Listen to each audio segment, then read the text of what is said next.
몽골인을 위한 종합 한국어 6.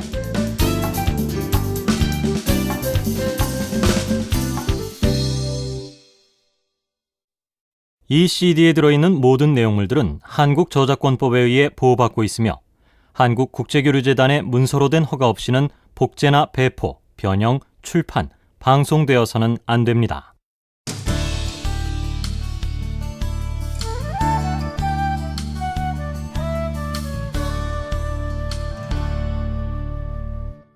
일과 가족제도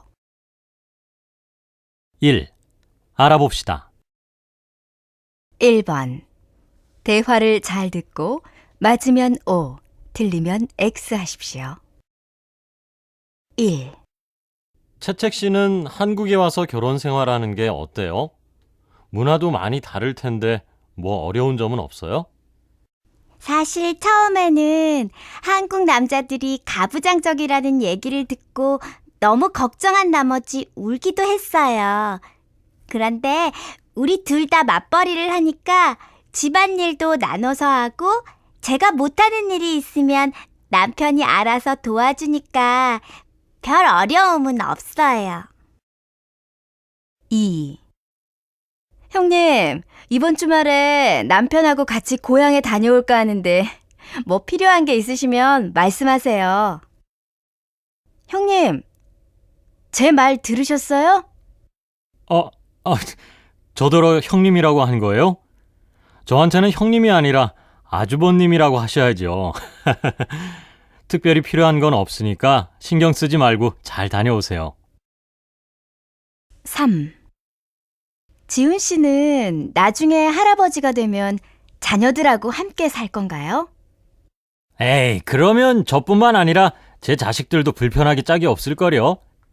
결혼한 자녀가 부모를 모시고 산다는 건 이제 옛날 이야기잖아요. 저는 그냥 실버타운 같은 곳에 가서 자식들 의지하지 않고 노후를 보내고 싶어요. 2번. 다음은 시사 프로그램의 일부입니다. 잘 듣고 질문에 답하십시오. 요즘 서울은 핵가족 대신 부부만 살거나 홀로 사는 미니 가구가 늘고 있다고 합니다. 한 조사 결과에 따르면 부부와 자녀가 동거하는 비율이 80년대보다 12%나 감소한 나머지 올해 2010년은 43%밖에 안 된다고 하는데요. 이것은 상대적으로 1인 가구의 증가로 볼 수 있을 겁니다. 이런 현상의 원인과 해결 방안에 대해 한국가족정책연구소 한세대 교수님께서 말씀해 주시겠습니다. 한 교수님, 안녕하십니까? 네, 안녕하십니까. 앞서 말씀하신 것처럼 이제 한국은 핵가족 대신 1인 가구의 비율이 증가해서 올해 21%나 되고 앞으로 이 비율은 크게 증가할 것으로 보입니다. 이런 현상은 우리 사회의 혼인율 감소와 출산율 저하, 그리고 고령화 현상을 모두 반영하는 것으로 볼 수 있습니다.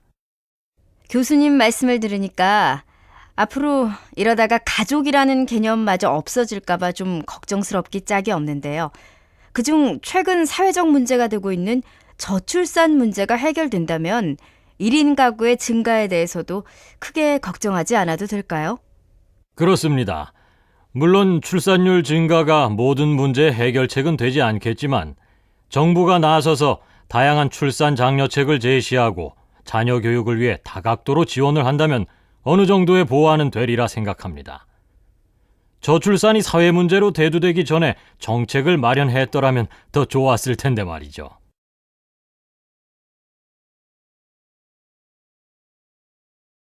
3번. 다음은 뉴스가 전하는 소식입니다. 잘 듣고 질문에 답하십시오. 한부모, 조손가정 등 사회 소외계층에게 부담이나 불편을 주는 각종 생활제도가 대폭 개선된다는 소식입니다. 한국민 기자가 전해드립니다. 정부는 한부모, 조손가정 등을 위한 사회적 소외계층 생활제도 개선안을 마련했다고 밝혔습니다. 제도 개선안에 따르면 한부모, 조손가정은 주민등록 발급 수수료를 비롯한 각종 생활공과금을 면제 또는 감면받는다고 합니다. 또한 친부모의 양육권 보호 및 입양아동 권리 보호를 위해 출생 후 일정 기간이 지났을 때만 입양에 동의할 수 있는 입양 결정 숙려기간 제도가 도입된다고 합니다. 정부 관계자의 말을 들어보겠습니다. 이번 제도 개선안은 정부의 관심과 손길이 절실히 요구되었던 한부모 조손 가정의 생활 불편을 집중적으로 개선한 것으로 직접 현장을 찾아가 애로사항을 듣고 관계 부처, 전문가 등과 논의를 거친 것입니다. 이와 같은 제도 개선이 더 일찍 시행되었더라면 좋았겠지만 지금이라도 시작하게 돼서 정말 다행스럽기 짝이 없습니다. 이러한 사회적 제도는 앞으로도 서민과 사회 소외계층에 대한 배려를 통해 서민 생활을 지원하고 그들 중심의 민원행정을 구현할 수 있을 것으로 보입니다. 특히 정부는 앞으로도 경제적 어려움을 느끼거나 제도 개선이 필요한 분야를 찾아 지속적으로 불편 사항들을 개선해 나갈 계획이라고 밝혔습니다. 지금까지 MBS 한국민입니다.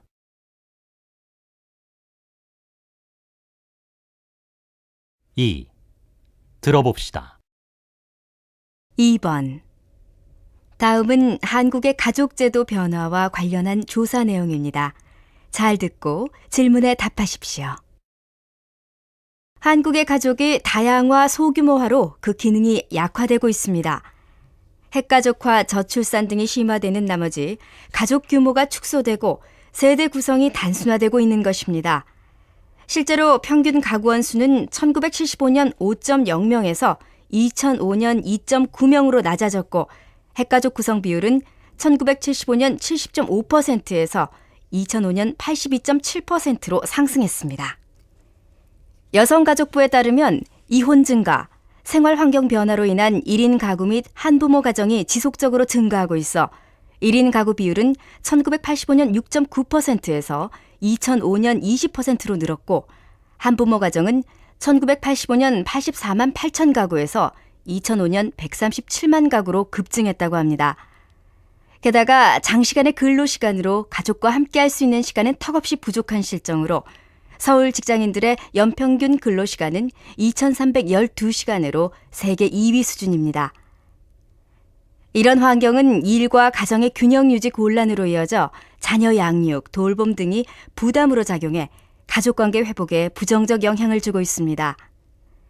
또한 저출산, 고령화, 세계화 등으로 다문화 가정의 증가 추세는 지속될 전망입니다. 지난 2009년 결혼 이민자 수는 16만 7천 명으로 전체 혼인 건수의 11%를 차지한다고 합니다. 하지만 부모의 사회-경제적 취약성은 다문화 가정 자녀의 언어 학습 능력 지체 등 교육의 양극화를 야기해 안타깝기 짝이 없습니다. 이에 정부는 가족 형태 다양화와 가치관의 변화 등을 통해 가족의 가치 회복과 이웃과의 연계를 강화해야 한다는 메시지를 전하고 있습니다. 이와 관련해 아이 돌보미 서비스 체계화를 통한 돌봄의 틈새 해소, 가족 친화적 지역사회 환경 조성 등 올해 중점적으로 추진할 다양한 과제를 소개했습니다.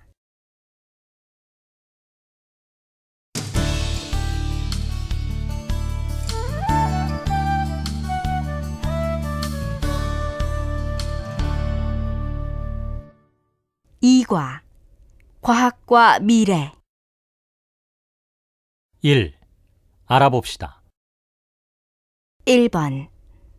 다음 대화를 잘 듣고 맞으면 O, 틀리면 X 하십시오. 1. 휴대전화를 새로 살 거라고 했죠? 아니요, 생각이 바뀌었어요. 올해 말에 최신 스마트폰이 새로 나온다기에 좀 더 두고 보려고요. 2. 로봇과 기계가 점점 더 다양한 영역에서 인간을 대신해 나가고 있어요. 이제 인간이 설 자리가 없을 것 같아요. 글쎄 말이에요.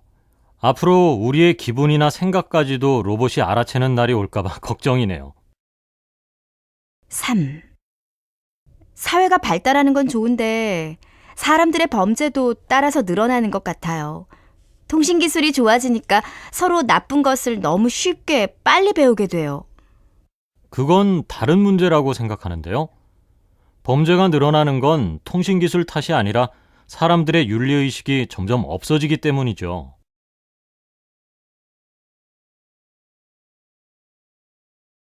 2번. 다음은 유전공학 교수와의 인터뷰 내용입니다. 잘 듣고 질문에 답하십시오. 최근에 고추, 감자, 토마토 등 유전자 변형 식물들이 많이 개발되고 있지 않습니까? 이런 유전자 변형 식물을 원료로 사용하면서 식품 품질이 많이 개선되고 있다고 들었는데 어떻습니까? 그렇습니다. 유전자 변형 식물들을 개발하면서 영양도 좋고 품질도 좋은 제품들을 많이 생산할 수 있게 됐습니다. 우리나라에서도 최근에 유전자 변형 콩을 원료로 두부를 제조하고 있다는 발표가 있어서 소비자들의 관심이 높아지고 있습니다. 그런데 유전자 변형 식물을 원료로 사용하면서 부작용 같은 것은 없는 건가요?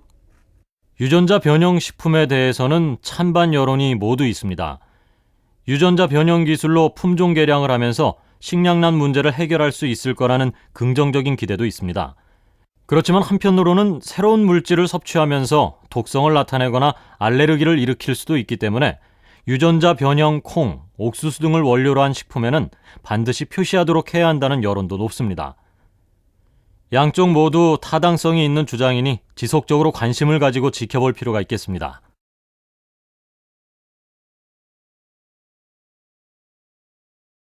(3번) 다음은 외신 뉴스 내용입니다. 잘 듣고 질문에 답하십시오. 오늘은 하늘을 나는 자동차가 미국에서 허가를 받는데 성공해서 곧 판매를 시작한다는 소식을 전해드리고자 합니다. 일반 경비행기 무게보다 약 54kg 더 나가는 이 자동차는 최근 무게 제한 특별 면제를 받게 되면서 판매가 가능해졌다고 합니다. 19만 4천 달러, 한화로 약 2억 3,800만 원 상당의 가격에 판매될 예정이라고 하네요. 2인용 좌석과 낙하산을 갖춘 이 자동차는 날개를 접었다 폈다 할 수 있어서 일반 차고에도 보관이 가능하다는군요.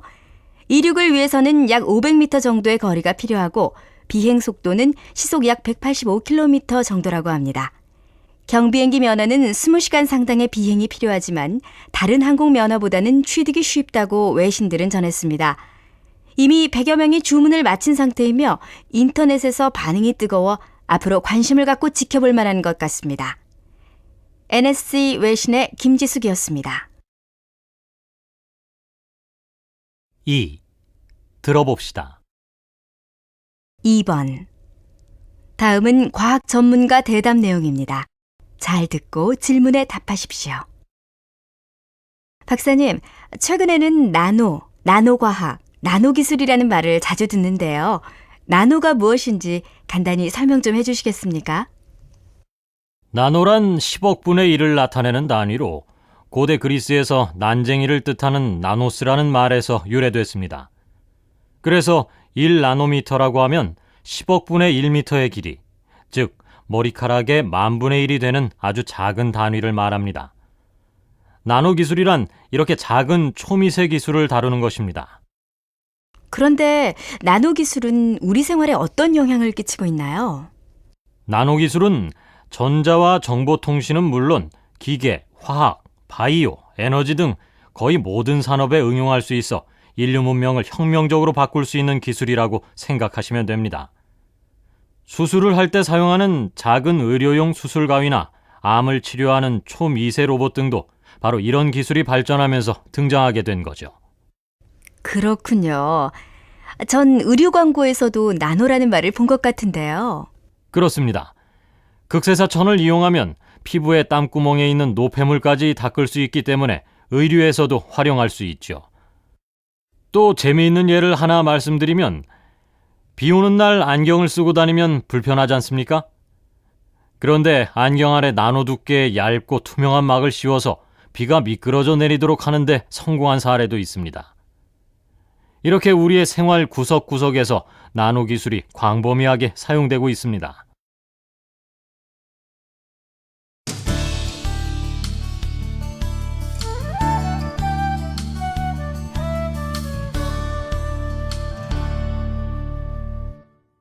(3과) 한국어와 사회.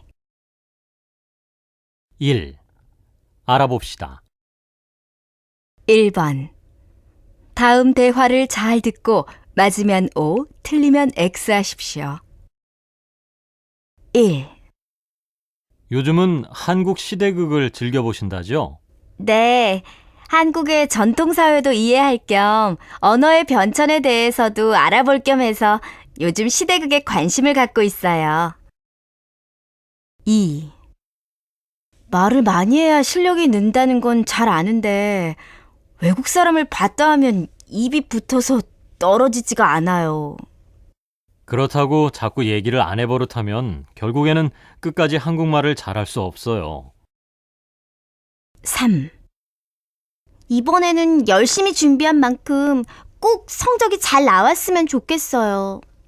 열심히 준비했으니까 잘 되겠죠. 하지만 혹시라도 성적이 좀 나쁘게 나오더라도 실망하지 말고 지금처럼 열심히 노력하세요. 2번. 다음은 자녀와의 대화에 관한 내용입니다. 잘 듣고 질문에 답하십시오. 요즘 애들은 도대체 왜 말을 그런 식으로 하는지 도통 모르겠어. 왜요? 무슨 일이 있으셨어요?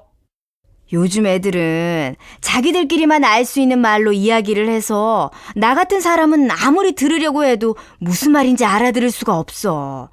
어제 저녁에만 해도 우리 애랑 모처럼 텔레비전을 보고 있는데 글쎄 어떤 배우를 보더니 볼매라든가 뭐라든가 하여튼 볼매가 어떻고 엄친아가 어떻고 하는데 무슨 소린지 알아들을 수가 있어야지. 아, 볼매랑 엄친아요? 볼매는 볼수록 매력 있는 사람이라는 뜻이고 엄친아는 엄마 친구 아들이라는 뜻이에요. 엄마들이 자주 내 친구 아들은 공부를 잘해서 좋은 대학교에 갔다는데 내 친구 아들은 좋은 데에 취직했다는데 너는 왜? 하면서 자기 자식을 친구의 아이들과 비교하잖아요. 그래서 많은 사람에게 비교 대상이 될 정도로 모든 면에서 뛰어난 사람을 가리킬 때 엄친아라는 말을 써요. 짧아서 편하기도 하고 또 재미도 있어서 자주들 그렇게 말해요. 아무리 그래도 그렇지. 말이라는 게 서로 통해야 말이지 통하지도 않는 말이 무슨 말이야. 나는 올바른 언어 생활을 위해서는 지나친 줄임말은 지양하는 게 좋다고 생각해. 3번. 다음은 회사원들이 사무실에서 나누는 대화입니다. 잘 듣고 질문에 답하십시오. 네, 총무과 수혜입니다. 아, 사장님 안녕하십니까? 박 과장님이요? 박 과장님께서는 좀 전에 일 때문에 거래처에 가셨는데요. 네, 그럼 제가 지금 박 과장님께 전화해서 빨리 사장님께 전화하시라고 말씀드리겠습니다. 네, 수고하십시오. 수혜 씨, 지금 사장님과 통화하시면서 그렇게 말한 거예요? 사장님께 과장님에 대한 이야기를 할 때에는 과장님은 거래처에 가셨는데요 라고 하면 안 되고 거래처에 갔는데요 라고 이야기해야 하는데. 네? 그게 무슨 말이에요? 과장님은 저보다 윗사람이잖아요. 그렇지만 과장님이 수혜 씨한테 윗사람이지 사장님한테 윗사람은 아니잖아요. 그렇기 때문에 과장님보다 윗사람이신 사장님께 말할 땐 과장님을 높여서 말하면 안 돼요. 그리고 또 어른께 수고하십시오라고 인사를 해도 안 되고요. 네? 그건 또 왜요? 한국 사람들도 그렇게 말하던데요. 아, 이건 한국 사람들도 자주 실수를 하는 건데요. 수고하라는 말은 고생하라는 뜻이기 때문에 손윗 사람에게 쓰면 신뢰가 돼요.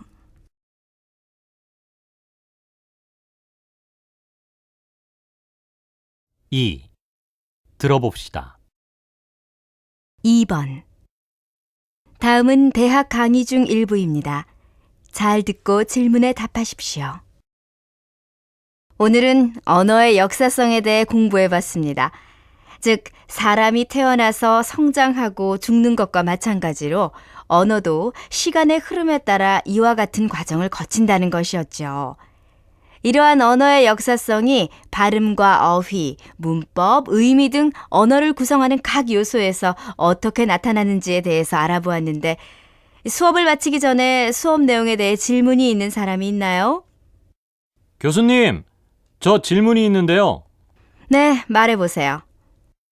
오늘 수업 시간에 들은 내용 가운데 어휘 부분 질문인데요.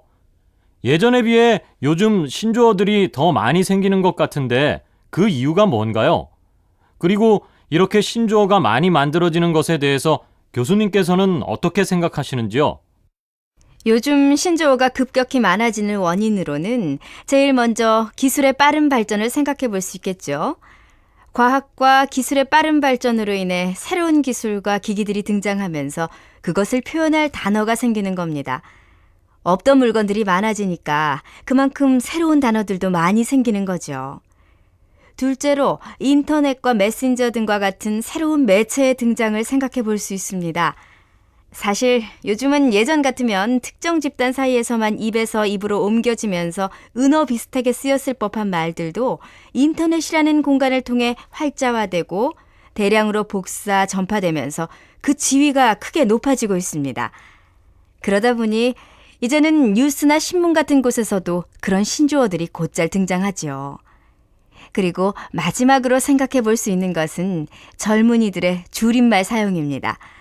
시간적 경제성을 중요시하는 젊은이들이 긴 표현들을 줄여서 이야기함으로써 또 다른 신조어가 생기는 것이지요. 이렇게 사회의 변화에 따라 신조어를 만들어내는 것은 어휘를 풍부하게 해준다는 장점이 있습니다. 그리고 또 언어의 역사성에 근거한 자연스러운 현상이기도 하고요. 그렇지만 이미 사용할 수 있는 고운 우리말이 있는데 굳이 억지스러운 말을 만들어내는 것은 별로 바람직하지 못하다고 봅니다.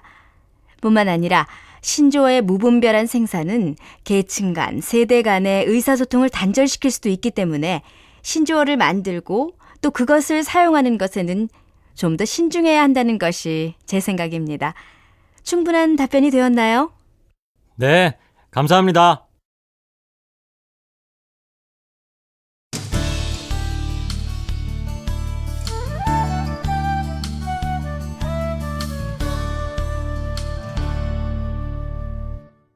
사과.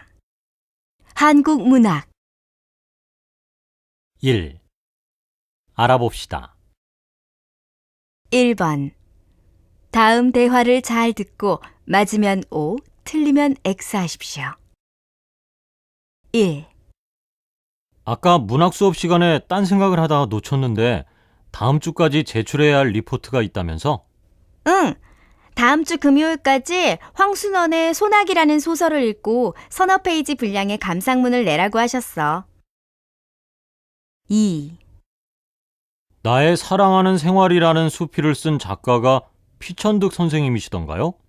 맞아요. 제가 제일 좋아하는 수필인 인연이라는 작품으로 더 잘 알려진 분이기도 하죠. 하지만 안타깝게도 몇 년 전에 돌아가셨어요. 3. 홍길동전이라고 들어보셨어요? 물론이죠. 한국에서는 어른이나 아이나 할 것 없이 누구나 좋아하는 고전소설이에요. 그런데 홍길동전은 어떻게 알게 되셨어요? 실은 지난주 제 생일 때 한국인 친구한테서 선물로 홍길동전을 받았거든요. 아직 안 읽었는데 무슨 내용이에요? 부자들의 재산을 빼앗아 가난한 사람들에게 나눠주는 의로운 도둑인 홍길동에 대한 이야기인데요. 내용이 어렵지도 않고 꽤 흥미진진해서 읽을만 할 거예요.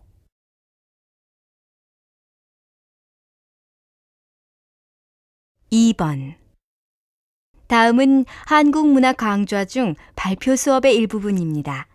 잘 듣고 질문에 답하십시오.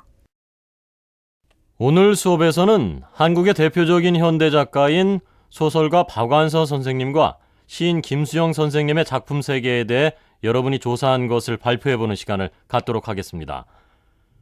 우선 1980년대 여성문학의 대표적인 작가로 주목받았던 박완서 선생님에 대해 수빈 씨가 먼저 발표해볼까요? 네, 박완서 선생님의 대표적인 작품으로 엄마의 말뚝이라는 소설을 들 수 있는데요. 한국 전쟁으로 인한 개인의 혹독한 시련을 냉철하게 잘 표현한 작품입니다.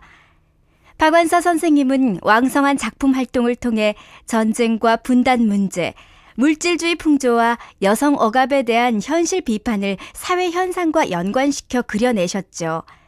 그분의 작품들은 막힘없는 유려한 문체와 인간관계에 대한 중년 여성 특유의 섬세하고도 현실적인 감각이 결합되어 있어서 읽다 보면 묘한 매력에 빠지게 됩니다. 발표 잘 들었습니다. 그럼 다음으로 김수영 선생님에 대한 채책 씨의 발표를 들어봅시다. 김수영 선생님은 한국의 대표적인 참여 시인으로 그분의 마지막 작품인 풀이라는 시로 유명합니다. 초기에는 현대 문명과 도시 생활을 비판하는 시를 주로 쓰다가 4.19 혁명을 기점으로 하여 정권의 탄압에 맞서 부정과 타협하지 않는 저항 정신을 강조하는 시를 많이 썼습니다. 3번. 다음은 시조를 다룬 문학 수업의 일부입니다. 잘 듣고 질문에 답하십시오. 자, 지금부터 고려 말기부터 발달한 한국 고유의 정형시인 시조에 대해 알아보겠습니다. 시조란 원래 시절의 노래인 시절가조를 줄여서 부르는 말입니다. 시조는 형식면에서 초장, 중장, 종장의 3장으로 이루어지며 전체 자수는 45자 내외이고 종장의 처음 구절은 3자로 정해져 있습니다. 조선시대의 시조로 이순신 장군이 지은 시조를 한편 살펴보겠습니다. 한산섬 달 밝은 밤에로 시작하는 이순신 장군의 시조는 임진왜란 때인 1595년에 지은 것으로 알려져 있는데 나라를 걱정하는 마음이 아주 잘 나타나 있는 시조입니다. 읽어가면서 뜻을 살펴보겠습니다. 한산섬 달 밝은 밤에 수루, 그러니까 적의 상황을 살피는 높은 집인 수루에 앉아서 큰 칼 옆에 차고 깊은 시름, 시름은 마음속 걱정이에요. 시름을 하는 때에 어디에서 들려오는 일성호가, 즉 피리 소리는 남의 애를 끝나니, 그러니까 나를 몹시 슬프게 하니 라는 내용인데, 전쟁 중에 큰 칼을 차고 적의 동정을 살피며 나라의 앞니를 걱정하고 있는 장군의 모습이 잘 나타난 시입니다.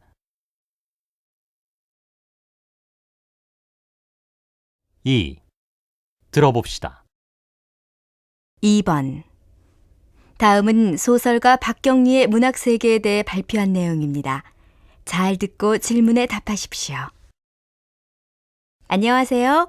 저는 20세기를 빛낸 예술인, 독자들이 꼽은 가장 유력한 노벨 문학상 후보, 대하소설 토지의 작가인 박경리 선생님을 소개하겠습니다.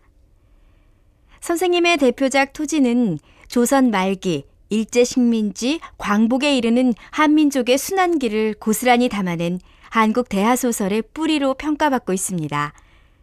토지는 소설의 깊이만큼이나 완성되는 시간도 길었습니다. 1969년 첫 회를 시작으로 전체 5부가 완성되기까지 무려 25년이 걸렸다고 합니다. 선생님의 명성은 한국 문학의 최대 수학이라고 일컬어지는 토지 한 편으로만 생겨난 것은 아닙니다.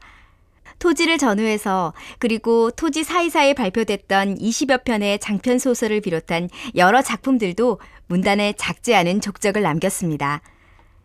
박경리 선생님은 등단 초기 단편을 주로 쓰다 장편으로 옮겨갔는데 초기 작품들은 비교적 작가의 개인적 삶과 밀착돼 있습니다. 전쟁으로 남편을 잃고 어린 두 남매와 노모를 부양하는 여주인공 순영이 문학을 통해 상처를 달래는 내용의 초기 단편 암흑시대를 비롯해 초기 작품들에는 작가 자신의 분신과도 같은 인물들이 주로 등장했습니다. 작가가 쓴 첫 장편 연애소설로 1960년 여성지에 연재될 당시 파격적 자유연애로 화제를 모았던 성녀와 마녀 역시 낭만적 사랑의 열정과 개인적인 삶, 여성으로서의 삶에 대해 고민했던 박경리 초기 문학의 특성이 잘 드러난 작품입니다. 1960년대에는 많은 장편 소설을 썼는데 이 중에서 김약국의 딸들은 대중적으로 상당한 성공을 거뒀습니다. 19세기 중후반부터 1930년대까지 경상남도 통영 일대를 배경으로 하고 있는 김약국의 딸들은 김약국의 5딸과 그의 아내를 중심으로 인간의 욕망이 빚어내는 비극성을 그린 작품입니다. 토지를 완간한 이후 소설 창작을 중단했던 박경리 선생님은 2003년 9년 만에 나비야 청산가자라는 신작 소설을 내놓으며 해방 이후의 현대사를 담아내려고 했지만 안타깝게 미완성으로 끝났습니다. 한국을 대표하는 소설가로 평가받는 작가는 첫 습작은 시로 시작했고 소설을 내놓는 간간히 시집을 묶어내기도 했습니다. 최근 박경리 선생님이 현대문학 4월호에 까치설, 어머니, 옛날의 그 집 등 신작시 3편을 8년여 만에 발표한 것이 선생님 생전의 마지막 작품이 되면서 선생님의 문학 인생은 시로 시작해 시로 끝을 맺습니다.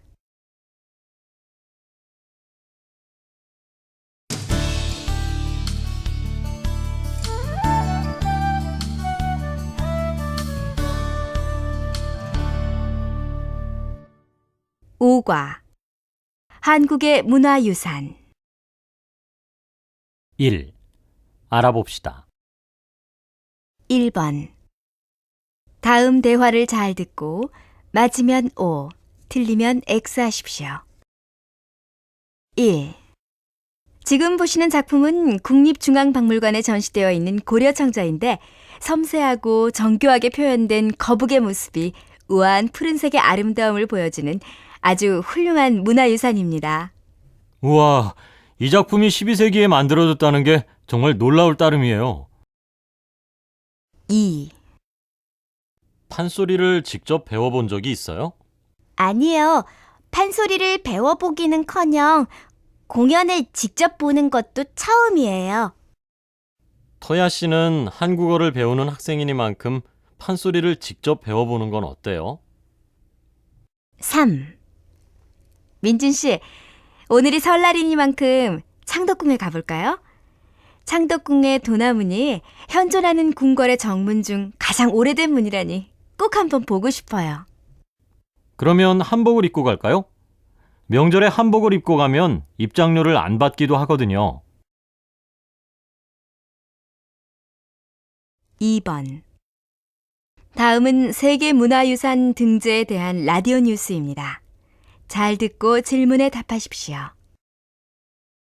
안녕하십니까. 8시 뉴스입니다. 제34차 세계유산위원회가 현지 시각으로 8월 1일 오후 브라질리아에서 열렸습니다. 이번 회의 결과 경북 안동 하회마을과 경주 양동마을이 유네스코 세계유산 목록에 등재되었습니다. 세계유산위원회 자문기구인 국제기념물유적협의회는 사전 실사 결과 이 유산에 대해 보류를 권고하였으나 역사마을을 문화유산으로 보호해 나가기 위한 한국 정부의 적극적인 정책에 대부분의 세계유산위원회 위원국들이 강력하게 지지하여 최종적으로 등재가 결정되었습니다. 이번 한국의 역사마을, 하회와 양동의 세계유산 추가에 따라 한국의 세계유산은 모두 10곳으로 늘어나게 되었습니다. 3번 다음은 문화 강연의 일부입니다. 잘 듣고 질문에 답하십시오. 안녕하십니까. 여러분, 오늘은 옛그림 감상의 원칙을 간단히 말씀드리겠습니다. 저는 우리 조상들의 그림을 잘 감상하려면 옛사람의 눈으로 보고 옛사람의 마음으로 느껴야 한다고 생각합니다. 그럼 어떻게 그림을 봐야 할까요? 일반적으로 그림을 볼 때 사실 다른 미술품의 경우도 마찬가지입니다만 미술품의 대각선의 1 내지 1.5배 정도의 거리를 두고 감상해야 합니다. 그림이나 미술품의 작품의 크기에 따라 그 작품을 감상하는 거리도 달라져야 잘 감상할 수 있습니다. 그림은 크고 작은데 일정한 거리에서 본다면 이건 엉터리입니다. 큰 그림은 좀 떨어져서 보고 작은 그림은 바싹 다가서서 봐야 하지 않겠습니까? 두 번째 얘기도 중요한 문제입니다. 제가 오늘 말씀드리는 주제는 우리나라의 옛 그림입니다. 현대 그림이 아닙니다. 우리 옛날 그림은 세로가 깁니다. 그래서 옛 그림은 오른쪽에서 왼쪽 아래로 이렇게 쓰다듬듯이 바라봐야 합니다. 화가들도 그림을 그릴 때 그런 비스듬한 사선의 구도가 일치하도록 그리는 작품이 많으니까요. 세 번째 원칙은 그림을 천천히 봐야 한다는 얘기입니다. 마음이 끌리는 작품을 느긋하게 천천히 마음을 집중해서 감상하시는 것이 중요합니다. 관람객 가운데 어떤 분은 전시품을 한번 쓱 둘러보고는 60점쯤 되는구나. 나는 1시간 정도만 보고 갈 거니까 그림 하나에 1분이다 하고 빨리빨리 스쳐 지나가는 분도 계십니다. 여러분, 예술 작품 감상은 어려운 것이 아닙니다. 특별한 지식이 없어도 마음을 기울여 진심으로 대하는 사람이라면 누구에게나 그 가치를 보여줍니다. 그러니 될 수 있으면 좋은 작품을 자주 보시고 마음을 기울여 보시길 바랍니다. 2. 들어봅시다. 2번. 다음은 문화재 전문가와의 인터뷰입니다. 잘 듣고 질문에 답하십시오. 안녕하세요. 오늘은 조선왕릉 전시관 소장님을 모시고 이야기를 나눠보도록 하겠습니다. 소장님, 먼저 조선왕릉이 무엇인지 간단히 소개해 주시겠습니까? 네. 1392년 고려 왕조가 막을 내리고 탄생한 조선 왕조는 이후 1910년까지 무려 519년이라는 긴 세월을 이어갔습니다. 이처럼 한 왕조가 500년 이상 지속된 것은 매우 보기 드문 일이죠. 이 조선 왕조에는 27대 왕과 왕비 등이 있었는데 이 왕족의 무덤을 조선 왕릉이라고 합니다. 그렇군요. 그럼 조선 왕릉이 세계문화유산에 등재된 이유는 무엇이라고 생각하십니까? 그것은 조선 왕릉이 유네스코 세계유산협약에서 정하고 있는 10가지의 보편적인 가치 기준 가운데 3가지 기준을 충족하였기 때문입니다. 3가지의 기준이요? 간략하게 말씀해 주시겠습니까? 네. 그 첫 번째는 문화적 전통 또는 살아있거나 소멸된 문명에 관한 독보적인 증거가 되어야 한다는 것입니다. 조선왕릉은 조선왕조 특유의 세계관, 종교관 및 자연관에 의해 타 유교 문화권 왕릉들과는 다른 자연 친화적인 독특한 문화를 보여줄 수 있죠. 두 번째로는 인류 역사의 중요한 단계를 보여주는 건축적 또는 기술적 총체 또는 경관이 탁월해야 합니다. 이와 관련하여 500년 이상을 지속하여 만들어진 조선 왕릉은 당대의 시대적 사상과 정치사, 예술관이 압축적으로 나타나 있으며 공간 구성과 건축물 등이 가지고 있는 예술적 독창성이 뛰어납니다. 마지막으로 탁월한 보편적 중요성을 보유한 사건 또는 살아있는 전통, 사상, 신념, 예술적, 문화적 작품과 직접적으로 연계되어야 합니다. 조선 왕릉에서는 국가 제례가 정기적으로 이어지고 있고 왕에게 제례를 지내기 위한 공간인 종묘가 설립되어 조상 숭배의 전통을 이어오고 있습니다. 이러한 기준에 맞게 조선 왕릉의 우수성과 역사성을 인정받아 세계문화유산에 등재되게 된 것이라고 생각합니다. 네, 그렇군요. 우리 문화유산에 대해 미처 몰랐던 사실을 잘 들었습니다. 오늘 말씀 감사합니다.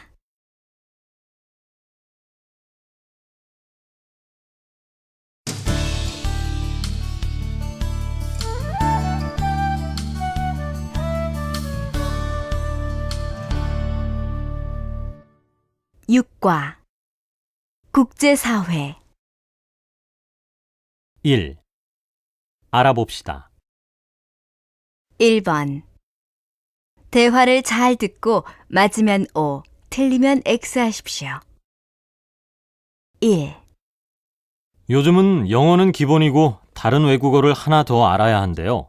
채책 씨는 어때요? 요즘 그런 말이 나올 법해요. 국제화 시대가 가속화되다가 보니 외국어를 잘하는 사람이 대우를 받는 사회가 되었지요. 저는 요즘 한국어를 열심히 배우고 있어요. 2. 오늘 신문을 보니까 한국의 국제결혼 가정이 많이 늘었더라고요. 한국인과 결혼해서 사는 외국인의 수가 16만 명이 넘는데요. 네, 2000년대 이후에 국제결혼 가정이 급속히 늘었어요. 대부분이 한국인 남성과 외국인 여성이 결혼한 가정이에요. 지금도 계속 늘고 있는 상황이에요.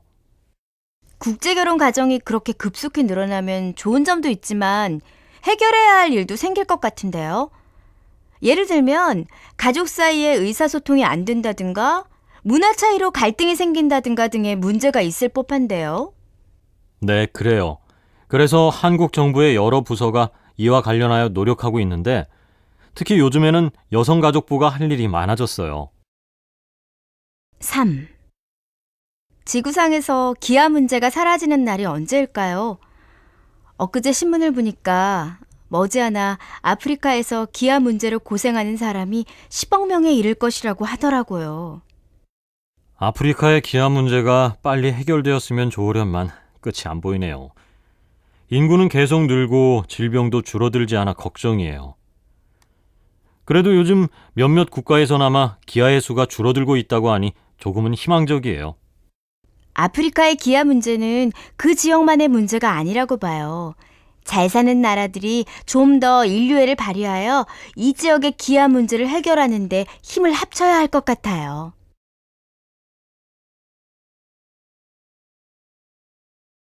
(2번) 다음은 텔레비전의 대담 중 일부입니다. 잘 듣고 질문에 답하십시오. 요즘 국제사회에서는 민족 간의 분쟁과 종교 분쟁이 늘고 있다고 합니다. 오늘은 그 이유가 무엇인지를 전문가를 모시고 알아보겠습니다. 이 자리에 한국대학교의 김충일 교수님이 나오셨습니다. 안녕하십니까? 교수님, 요즘 뉴스를 보면 민족 간의 분쟁과 종교 분쟁을 종종 볼 수 있는데 그 이유가 무엇인지요? 그건 한마디로 지난 반세기 동안 이데올로기가 지배했던 시대가 지나고 사람들이 이데올로기 때문에 추구하지 못했던 가치를 이제 와서 추구하기 때문에 생기는 현상이라고 볼 수 있습니다. 이데올로기가 지배했던 시기를 냉전 시기라고 하는데 이때는 자유민주주의와 공산주의라는 국가 이데올로기가 제일 중요했죠. 이때에는 서로 대립되는 민족도 한 국가 내에서 그대로 살아야 했고 종교적으로 양립하기 힘든 경우에도 국가의 테두리 안에서 그대로 있어야 했어요. 그런데 이러한 국가를 지배한 이데올로기 문제가 사라지면서 이제는 민족 감정이 대두되고 종교 문제가 나타난 겁니다. 아, 그래서 냉전이 끝난 후에 한 나라가 여러 나라로 분리된 경우가 많군요. 대표적인 예가 소비에트 연방, 즉 소련이 해체되어 민족에 따라 10여 개의 국가가 된 것이라든가 등인데요. 그런데 이러한 민족 문제나 종교 문제는 앞으로도 지속될 거라고 봐야 하나요? 네, 저는 그렇게 봅니다. 최근에 민족 문제로 몇몇 국가에서 내전에 가까운 현상이 나타난 것이 대표적인 예입니다. 3번. 다음은 한 시사 프로그램의 내용입니다. 잘 듣고 질문에 답하십시오. 여러분 안녕하십니까? 오늘의 시사 용어 시간입니다. 오늘은 국제사회에서 큰 영향력을 행사하는 몇몇 국가들의 모임과 관련한 용어에 대해서 알아보겠습니다. 그동안 국제사회에서는 유엔과 같은 세계 모든 국가를 대상으로 하는 국제기구나 오펙, 석유 수출국 기구와 같은 특정 자원을 가진 국가들의 모임이 큰 영향력을 가졌습니다. 그러나 최근 들어 전 세계 글로벌화가 가속화되면서 강대국들의 모임이 관심을 사고 있는데 바로 G7과 G8이 그러한 모임이었습니다. G7은 세계의 주요 정치, 경제 문제를 다룰 목적으로 서방 선진국 7개국이 1976년에 정례적인 회의를 가지면서 붙여진 이름이고요. G8은 1997년에 러시아가 G7에 참여하면서 나타난 이름입니다. 그렇다면 얼마 전에 한국에서 정상회담이 열린 G20은 무엇일까요? 그것은 G8과 같은 서방 선진국뿐만이 아니라 최근에 새롭게 등장한 신흥공업국의 영향력이 확대되면서 서방 선진국과 신흥공업국이 협력해야 할 필요성 때문에 대두된 모임이라고 보면 되겠습니다. G20의 대두는 2008년 미국에서 발생한 글로벌 경제 위기에서 비롯되었는데요. 전 세계 경제에 가장 큰 영향을 주는 미국이 경제 위기에 빠지면서 전 세계의 경제 위기감이 급속히 높아졌습니다. 이를 해결하기 위해서는 이제 몇몇 선진국만의 노력으로는 불가능하다고 판단한 미국이 신흥공업국의 위상을 인정하고 그들 국가의 역할을 기대하면서 모임을 만들었습니다. 2. 들어봅시다. 2번.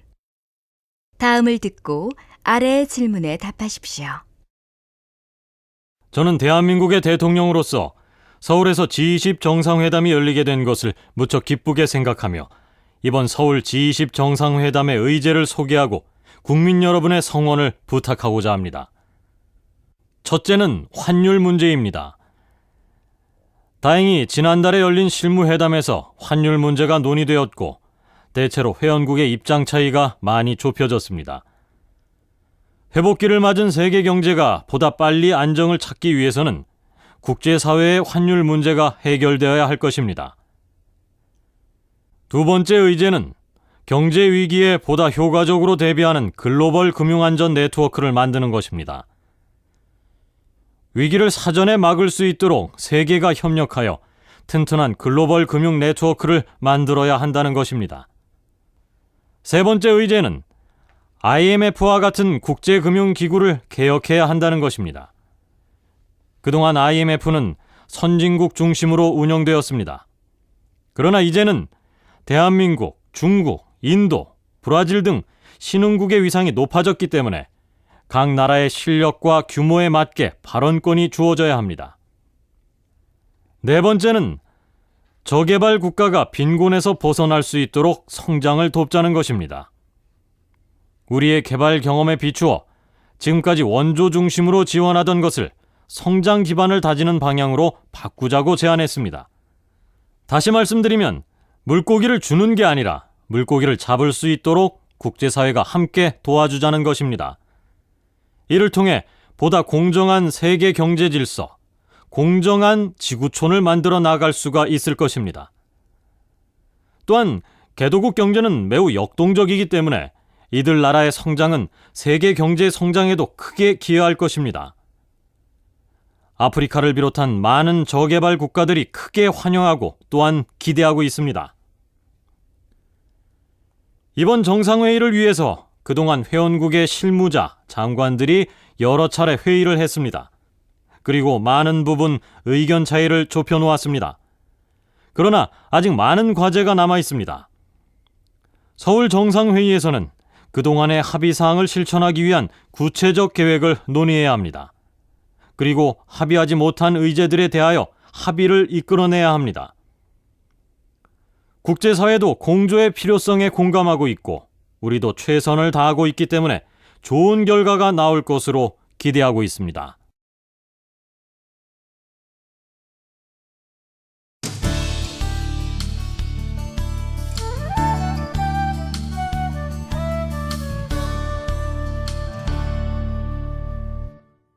(7과) 현대사회와 스포츠.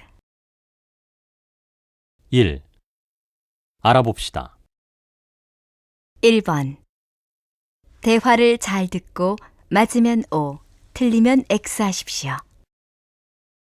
1. 요즘 무슨 일 있어요? 항상 이 시간만 되면 불이 나게 나가는 것 같아요.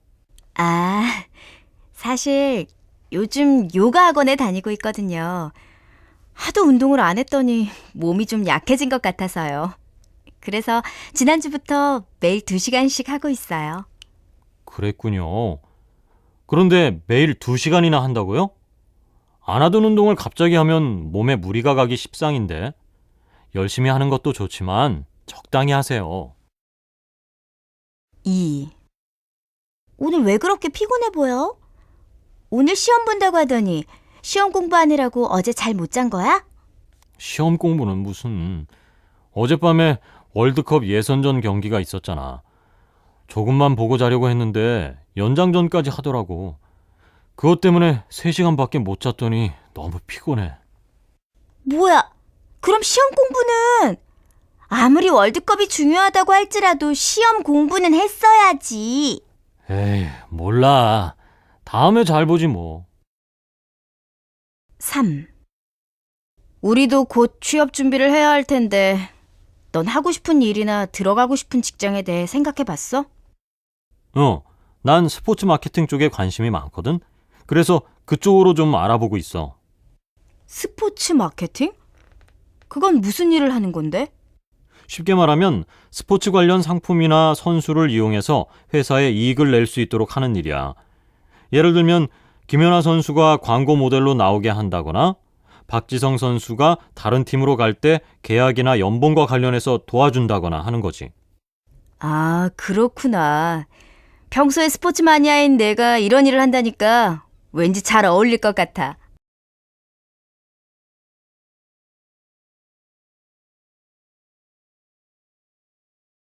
(2번) 다음은 스포츠 관련 뉴스의 일부입니다. 잘 듣고 질문에 답하십시오. 스포츠 소식입니다. 지난 15일 레슬링 경기에서 아쉽게 은메달을 목에 건 김민준 선수의 페어플레이 정신이 온 국민에게 감동을 주고 있다는데요. 박수빈 기자가 취재했습니다. 네, 서울체육관에서 열린 레슬링 대회에서 김민준 선수는 상대팀 이지훈 선수에게 아쉽게 패해 은메달을 땄는데요. 이날 김민준 선수는 비록 패했지만 결승 상대 이지훈 선수의 발목 부상을 알고도 공격하지 않은 것으로 알려졌습니다. 다음은 김민준 선수의 인터뷰 내용입니다. 사실 이지훈 선수가 다친 것을 알고 있었지만 그 부분을 공략하고 싶지 않았습니다. 그건 페어플레이 정신에도 어긋날 뿐더러 제 자존심도 허락하지 않았거든요. 이처럼 김민준 선수는 상대 선수와의 승부에서 패했을지라도 깨끗이 승복하는 모습을 보이며 더 큰 박수를 받고 있는데요. 앞으로 더 큰 활약을 기대하겠습니다. 네, 정말 아름다운 승부라고 할 수 있겠습니다. 김민준 선수의 이러한 페어플레이 정신이 앞으로 다른 선수들에게도 모범이 되었으면 좋겠습니다.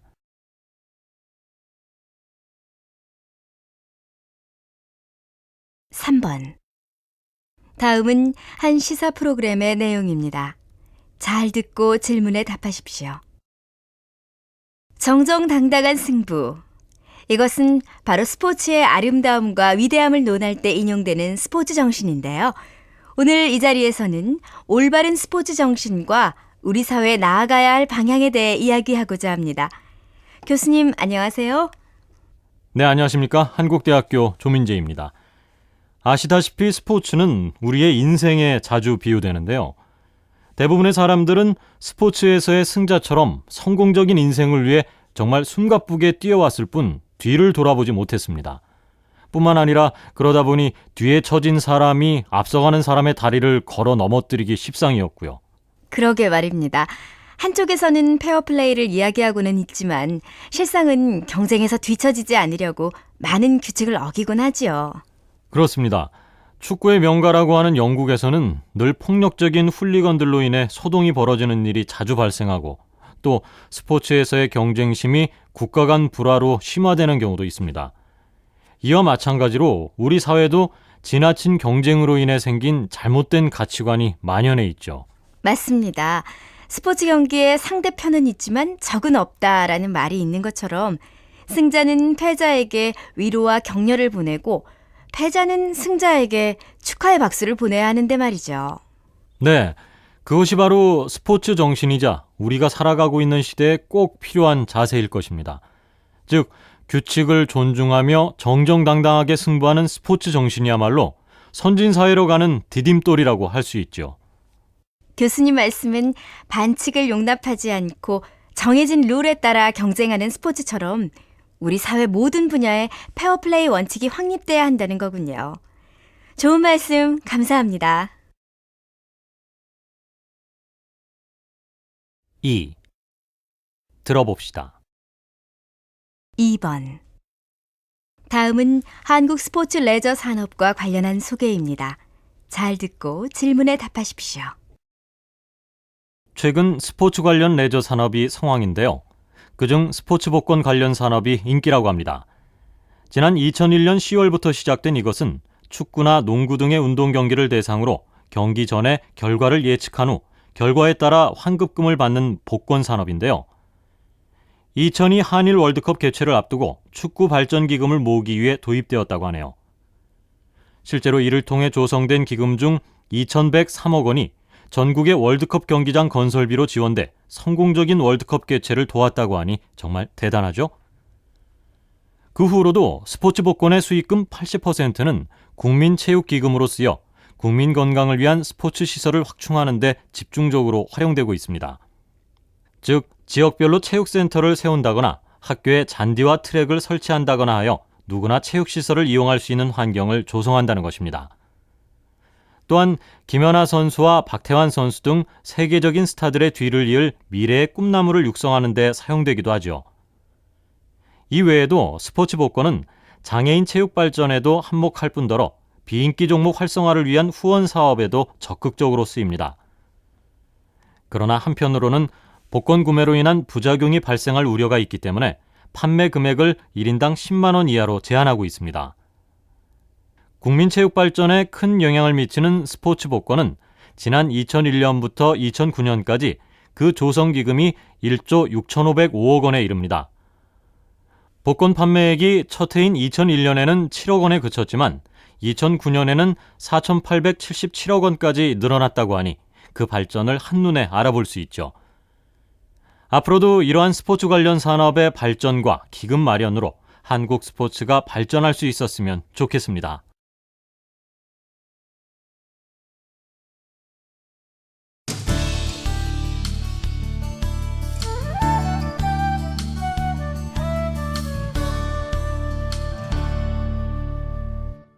팔과 정치제도 1. 알아봅시다.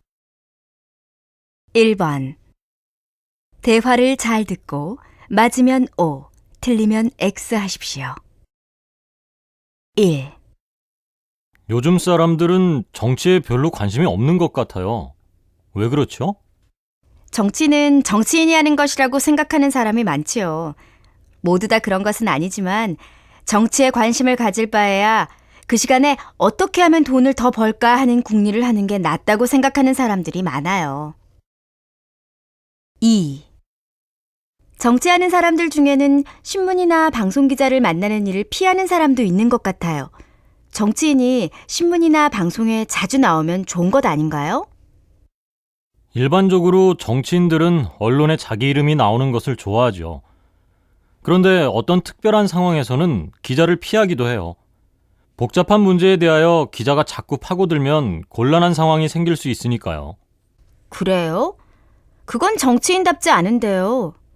정치인이라면 기자가 아무리 파고들어도 자기의 의견을 분명하게 말해야 하는 거 아닌가요? 3. 제 친구 아버지가 변호사인데 이번에 국회의원으로 뽑힐 가능성이 크대요. 사실 지난번 선거에서 떨어진 후에 4년 동안 쉬지 않고 사람들을 만나셨거든요. 변호사라면 인기 있는 직업이고 정치와도 관련이 있죠. 게다가 4년 동안 열심히 노력한 만큼 이번엔 꼭 당선되시겠네요. 그런데 그분은 왜 국회의원을 하고 싶으시대요? 변호사란 직업에 만족하지 못하시나 보죠? 아니에요. 변호사라는 직업에 만족하시는데요. 이젠 남은 인생을 국가를 위해서 봉사하고 싶으시대요. 국회의원으로 뽑히시면 일을 잘하실 것 같아요. 2번. 다음은 남북한 사이에 흩어져 살고 있는 이산 가족의 상봉에 관한 뉴스입니다. 잘 듣고 질문에 답하십시오. 오늘 오후부터 남북한 이산가족 사이의 만남이 금강산 이산가족 면회소에서 이루어지고 있습니다. 헤어진 지 60년이 지나 다시 만나는 이산가족의 눈물로 금강산 면회소는 눈물바다를 이루고 있습니다. 금강산 면회소에 나가 있는 취재기자를 불러 현지 상황을 알아보겠습니다. 홍성희 기자. 네, 오늘 오후부터 남북한 이산가족 상봉 행사가 시작된 금강산 이산가족 면회소는 이산가족들이 60년 만에 만난 기쁨을 눈물로 쏟아내면서 마치 눈물바다와 같습니다. 이산가족 대부분이 70세를 넘는 고령으로서 죽기 전에 한 번이라도 만나고 싶었던 가족들을 마침내 만났다는 감격에 서로 껴안기도 하고 얼굴을 쓰다듬기도 하면서 그동안 못다한 말을 나누고 있습니다. 특히 지난 60년 동안에 너무나도 늙어버린 가족들의 모습을 보면서 울음을 터뜨리곤 하였습니다. 이제 막 첫 번째 만남을 가진 이산가족들은 장소를 옮겨 저녁 식사를 함께 하면서 계속 이야기를 나눌 예정입니다. 이번 이산가족 상봉 행사는 언제까지 계속되나요? 이번 행사의 주요 내용을 소개해 주시죠. 네, 이번 만남은 모레까지 계속됩니다. 이산가족 사이의 만남은 전체가 한자리에서 모이는 단체 만남과 가족들끼리 만나는 개별 만남으로 구성되는데 오늘 저녁 식사 후부터 내일 오전까지는 개별 만남이 진행됩니다. 그리고 내일 점심 식사 후에 다시 전체 만남이 있고 저녁에는 민속 공연을 관람하게 됩니다. 그리고 마지막 날인 모레 오전에 한 차례 더 개별 만남을 가진 후에 점심을 먹고 헤어지게 됩니다.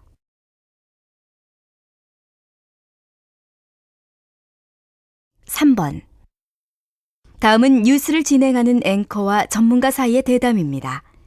잘 듣고 질문에 답하십시오. 여러분 안녕하십니까? 오늘 뉴스 초점 시간에는 오랜만에 재개된 남북한 이산가족 상봉 행사가 갖는 의미와 관련하여 전문가를 모시고 말씀을 듣겠습니다. 한국대학교의 김철수 교수님 나오셨습니다. 안녕하십니까?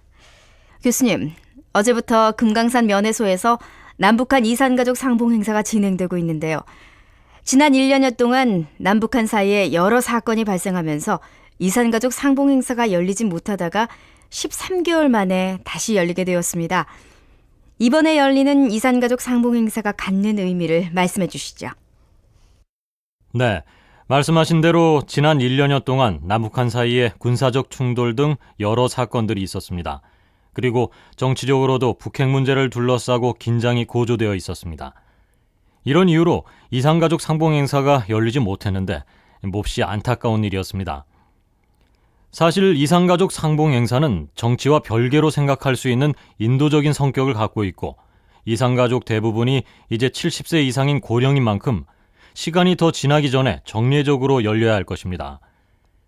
정치적인 문제나 군사적인 문제가 남북한 정부에게 무엇보다 중요한 일이라고는 하지만 정치 군사적인 문제는 한번 발생을 하면 해결하는 일도 쉽지가 않습니다. 게다가 지금의 남북한 관계가 과거 어느 때보다도 긴장 상태를 보이는 만큼 정치 군사적인 문제는 또 발생할 수 있습니다. 그때마다 남북한 이산가족 사이의 상봉이 불가능해지는데 이는 죽음이 가까워진 이산가족의 꿈을 깨버리는 결과가 됩니다.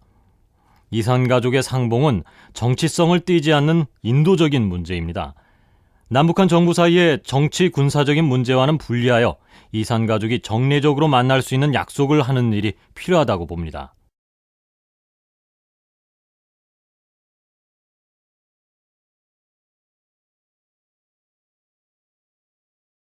(2) 들어봅시다. 2번. 다음은 한국 정치와 관련한 특강의 일부입니다. 잘 듣고 질문에 답하십시오. 오늘의 특강 주제는 남북한 관계입니다. 남북한 관계라고 하면 너무 복잡하여 강의를 진행하는 데 많은 시간이 걸립니다.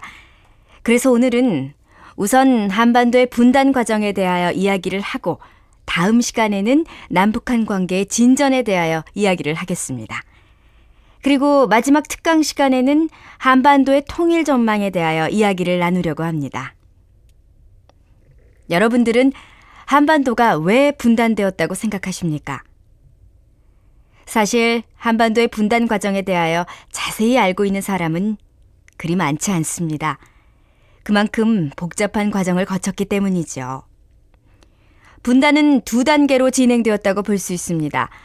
첫 번째 단계는 한반도를 둘로 나눈 38선이 등장하는 과정이고 다른 하나는 38선을 경계로 하여 양쪽에 두 개의 나라가 수립되는 과정이었죠.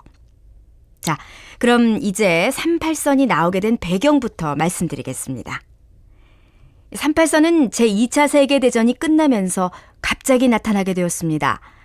제2차 세계대전이 일어났을 때 한반도는 일본의 식민지 상태였습니다.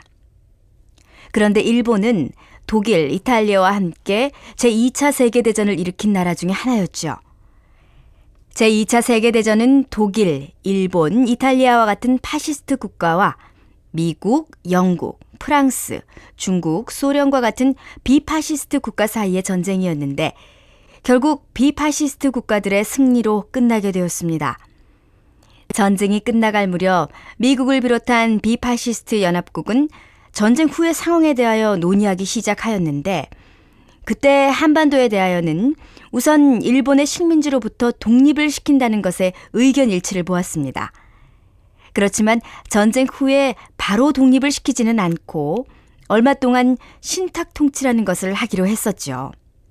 다시 말해 미국 등 몇 개 나라가 한반도의 정치를 맡아서 처리하겠다는 것이었습니다.